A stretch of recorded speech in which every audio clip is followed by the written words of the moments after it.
안녕하세요. 김다니엘입니다. 한 복음천에서 대추수를 10억 명이 될 거란 메시지를 내놓은 것을 제가 며칠 전에 보았습니다. 자신이 메신저이지도 않고요. 그렇다고 해서 영분별을 하는 사람도 아니고요. 외국 사회자 메시지를 번역해서 소개하는 채널인 거라 합니다. 현 지구상의 세계 인구는요 80억 정도로 추산을 합니다. 여기에 기독교인의 숫자는요 20억 정도로 보고요. 20억 중에 10억이면은 전 크리스찬 인구 중에 50%가 휴거된다는 그런 말씀이 됩니다. 진짜라면 정말 좋을 것 같습니다. 정말 진짜라면요 기분이 좋을 것 같습니다. 만약에 하나님께서 이만큼이나 많은 수의 영혼을 구원해 주신다면요 얼마나 좋겠습니까? 여러분, 그런데 정말일 것 같습니까? 50% 10억 명 정도가 휴거될 것 같습니까? 여러분은 어떻게 생각하십니까? 만인구원설을 주장하는 천주교나 한본구원은 영원하던 한국교회 분위기로 본다면 이 숫자조차, 이 비율조차 사실 마음에 들지 않을 것 같습니다. 왜냐하면 그들은 다 구원함을 받아야 다 휴거되어야 되니까요. 교회 되는 사람은 다 휴거되어야 되니까요. 그래서 아마 이런 메시지를 혹시 그들이 접하게 되면요 언짢아 할 듯 보입니다. 왜냐하면 절반밖에 휴거되지 않는다고 그렇게 메시지를 내놓았기 때문입니다. 이런 메시지를 내놓은 사람이 누구냐면 바로 릭 조이너라는 그런 외국 사역자입니다. 이 메시지를 국내에 소개한 채널은요 성령과 신부라는 채널이고요. 릭 조이너가 어떤 사람인지요 그냥 간단히 네이버 검색을 해보시면은 금방 어떤 사람인지 잘 설명되어 있습니다. 그러니까 제가 따로 설명할 필요는 없는 것 같습니다. 문제는 이런 사역자의 그 메시지를 분별 없이 번역해서 소개하는 채널러들이 문제라는 겁니다. 옛적 선한길 채널도 예전에 그 신사도 쪽 계열 사역자들의 그런 메시지나 그 예언을 무분별하게 그렇게 많이 번역해서 소개하는 것을 제가 보았는데요. 참으로 주의가 필요합니다.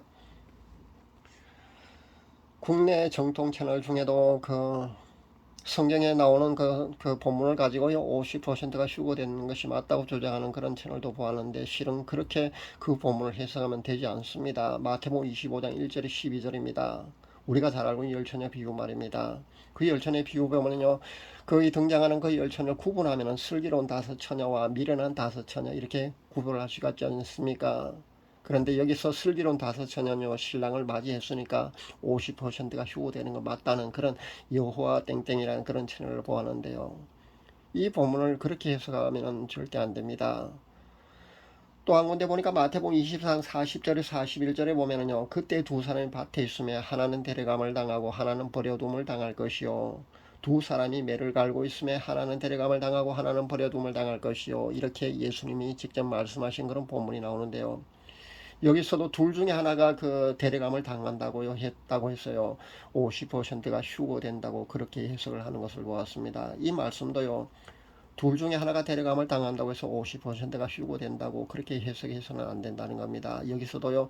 둘 중에 누군가는 데려감을 당하지만 누군가는 버려둠을 당한다는 그런 지극히 단순한 그 데려감과 버려둠에 당한 그 이해를 쉽게 하기 위해서요. 설정해 놓은 그런 비율일 뿐이라는 겁니다. 여기에 둘 중에 하나는 데려감을 당했다고 해서 50% 휴거라는 주장은요. 분명히 잘못된 해석이라는 것을 알아야 되겠습니다. 아까 10억 명 그 대추수라는 얘기 말입니다. 그게 바로 신사도 쪽 계열 외국 그 예언 사역자의 이야기거든요. 그러니까 오늘 제가 신사도 이야기를 조금 해야 될 것 같습니다. 제가 신사도 계열의 사역자 몇 명을 영분별해 보았습니다. 베닌, 타드 벤틀리 몇 명 말입니다. 그 당시 제가 본 기억으로는요 분명히 종교 영이 아주 그들에게 강하게 역사하고 있었습니다. 흰옷을 입은 영체가 영적으로 저를 바로 공격해 왔거든요. 잠시 동영상을 봐도 그랬습니다. 그 베닌이 장풍 쏘듯이 손을 휘저으면 사람들이 뒤로 넘어지는 거 말입니다. 그렇게 하고 사람들이 뭐 네 발로 그 기어다니면서 늑대 울음소리 낸다든가 뭐 개처럼 기어다닌다든가 뱀처럼 몸을 꾸불꾸불 엎드려서 그렇게 가는 그런 모습 그런 동영상을 제가 봤는데 분명히 흰옷을 입은 영체가요 저를 공격해 왔습니다. 여기서 흰옷을 입었다고 하니까요 성령님이 아니냐고 그렇게 묻는 사람이 있을지 몰라도요 성령님은요 누굴 이렇게 공격하시지 않으십니다. 만민중앙교회 그 사람의 능력은요 분명히 검은색 옷을 입은 그런 영체로 보였습니다. 그래서 그 사람의 능력에 배우고 그러는 능력은요, 그 성령님으로 오는 것이 아니라 그 악령, 그러니까 사탄으로부터 오는 것이 맞습니다. 그러니까 그건 그런 정도는 아마 쉽게 여러분도 그렇게 보인다면 그렇게 구별할 수가 있을 겁니다. 그런데 이렇게 흰 옷을 입고 있다 그러면요, 보통 성령님이나 천사 등으로 그렇게 우리가 오해할 수도 있다는 겁니다. 그런데 성령님께서는요, 누굴 직접적으로 그렇게 위협하거나 공격하시지 않는다는 것을 알아야 합니다. 그러니까 이것은요, 성령님으로 가장한 그렇게 종교형이라는 겁니다. 제가 예전에 그 키 작고 잘생긴 젊은이 말입니다. 에베드 머머라는 그 채널 운영자요.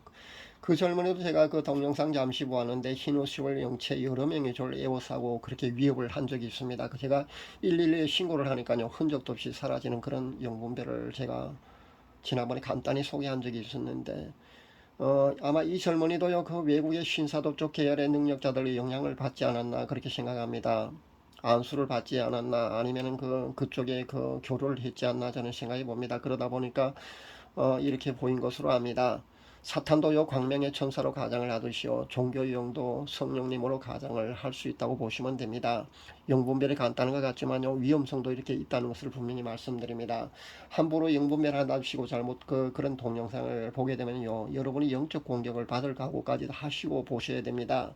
그래서 여러분이 복음 채널을 선택하시고 볼 때요, 그 만민중앙교회 그런 곳에 오랫동안 머물고 그렇게 되면요, 그쪽의 영향력을 쉽게 떨쳐버리지 못하고요, 또 배민 같은 그런 경우도 안수를 받거나 그렇게 잘못했을 거예요. 여러분에게 영적 피해가 상당하다는 것을 분명히 말씀드립니다. 그래서 조심하셔야 된다는 겁니다. 그래서 저도 제가 영분별 하지만은요, 그런 동영상 그런 채널을요, 우연히 보았을 때 잠시 보았는데 그렇게 보는 것만 이렇게 간단히 제가 영분별을 발표하고 있고요. 지금은 또 영분별을 잘 발표하지를 않고 있습니다. 제가 못 봐서 발표를 하지 않는 것은 아니고, 보아도 사실 발표하기를 꺼립니다. 왜냐하면 발표를 해도요, 믿지도 않을 뿐더러요, 흙탕물 보인다고 제가 어떤 그 채널을 그렇게, 그쪽 그 채널 제가 그렇게 얘기를 해줘도요, 그쪽 메시지를 열심히 계속해서 듣는 경우도 보았기 때문에요, 실망감이 참 컸습니다. 그래서 해줘도 알려줘도 사실 할 필요가, 그럴 필요가 없다는 것을 제가 느꼈습니다.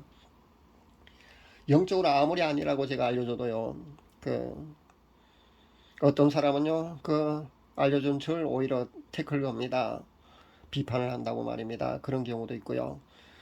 그래서 누군가에 대해서 제가 그때부터 영분별 해달라는 그런 요청이 많아요. 정중히 사실 거절해 오고 있다는 사실을 여러분이 아셨으면 좋겠습니다. 사실 그런 것들은요, 신앙의 본질이 아니거든요. 그런데 너무 호기심을 가져도 별로 좋지 않습니다. 메시지의 복음 사역의 컨텐츠도 그런 방향은 사실 아닙니다.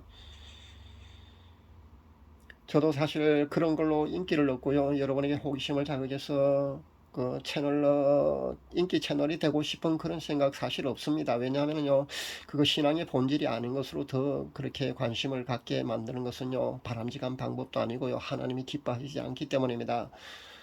설령 제가 누군가 그 사람의 영적 상태라든가 그 사람이 휴거가 되는지 안 되는지 그런 것을 사실 설령 안다고 해도 사실 알려주는 게 난처 하니까요. 혹시라도 저한테 그런 자기 신의 그 영적 상태가 궁금하다고 그런 메시지를 보내오지 마시기를 부탁드립니다. 왜냐하면 제 사에게 바람직한 방향도 아니고요. 저는 사실 그런 쪽으로 보는 것을 그다지 원치 않습니다. 왜냐하면 상대방에 대해서 알고 싶은 생각 사실 없고요.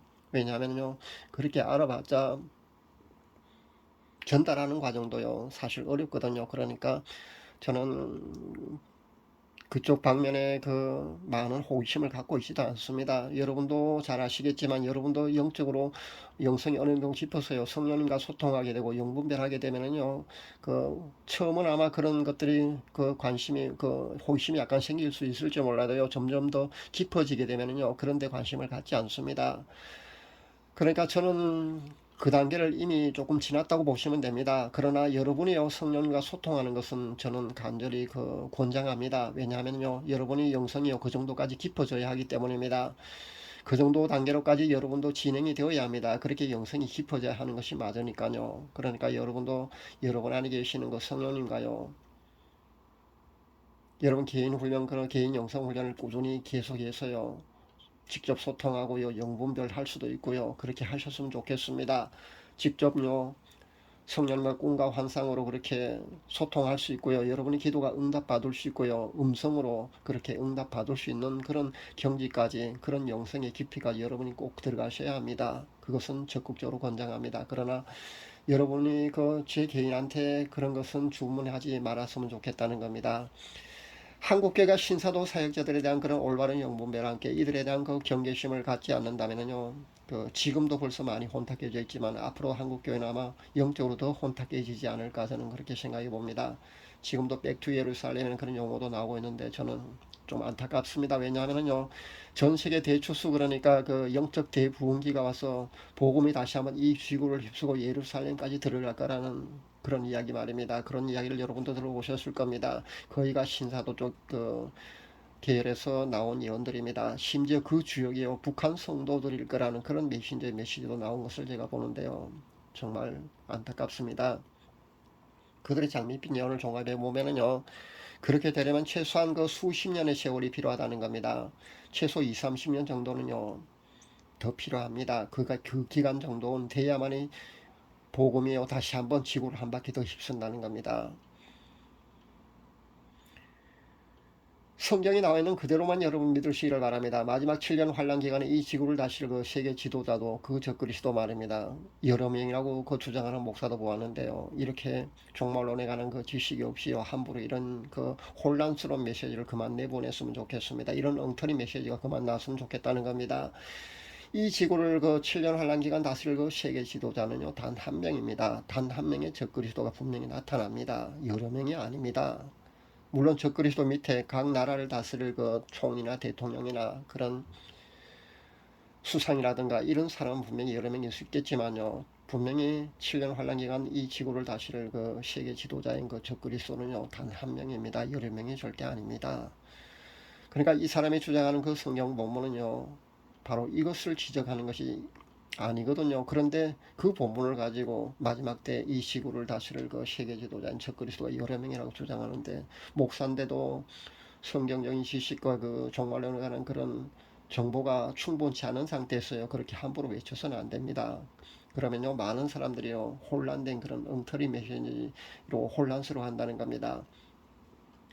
그냥 성경에 쓰여 있는 대로 두 증인도 그렇게 이해하면 좋겠습니다. 3년 6개월 동안 두 증인이 나타나서 이스라엘을 그 복음 증가한다고 그렇게 나와 있지 않습니까? 그렇게 여러분이 믿으시면 됩니다. 그렇게 받아들여야 된다는 겁니다. 그냥 성경에 쓰여 있는 대로 그렇게 이해하고 그렇게 받아들이는 게 맞다는 겁니다. 여기에 뭔 두 증인이 여러 명이고 북한 성도가 그 두 증인이 될 거라는 이런 얘기가 나오는지 정말 이해하기 어렵습니다. 오늘은 대추수 10억 명이란 그런 장밋빛 메신저 예언이 있어서요, 제가 한번 그 진위에 대해서 한번 언급해 보았습니다. 전 세계 크리스찬의 50%가 정말 휴거될 수만 있다면요, 얼마나 좋겠습니까? 50%가 60%라도 70% 휴거될 수 있다면요, 저는 춤이라도 추겠습니다. 그러니까 이 모든 일은 하나님이 하실 일입니다. 그러니까 하나님의 주권에 해당하는 문제가 바로 이 휴거, 그러니까 구원함에 관한 영역이 아니겠습니까? 그래서 이 구원함에 관한 이 문제는요, 이 영역에만큼은요, 저도 그만큼 많은 숫자가 구원함을 받았으면 좋겠다는 그런 입장을 저는 견지합니다. 그러니까 더 많은 숫자가 휴거되었으면 좋겠다는 그런 입장을 저도 견지합니다. 그러나 이런 장밋빛 예언에 우리가 너무 환호하지 말았으면 좋겠다는 것을 분명히 말씀드립니다. 누가복음 13장 23절에서 24절에 보면은요, 예수님께서 직접 언급하신 그 마지막 때 구원받을 숫자에 대해서 분명히 그렇게 언급한 그 본문이 나오거든요. 주여 구원을 얻을 자가 적으니까. 이때 예수님이 이렇게 대답하십니다. 좁은 문으로 들어가기를 힘쓰라. 내가 너희에게 이르노니 들어가기를 구하여도 못하는 자가 많으리라. 예수님 직접 말씀하신 이 말씀을 여러분 잊지 마시길 바랍니다.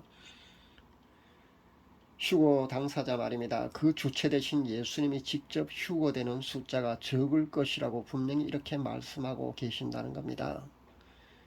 왜 제가 2억 명 미만에 대한 그 언급을 하지 않느냐 하면은요, 이 숫자는요, 지금까지 수많은 메신저들의 그 공통적인 그런 메시지를 종합해 보면요, 이 숫자밖에 되지 않는다는 겁니다.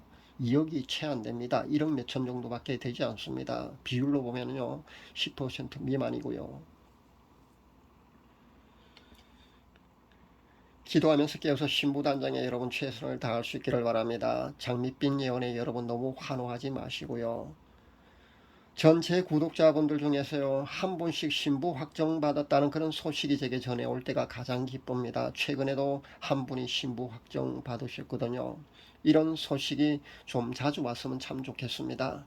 그러기를 소원합니다. 모두들 신부 단장 잘해서요, 꼭 휴거될 수 있었으면 좋겠습니다. 그렇게 되기를 간절히 바랍니다. 감사합니다.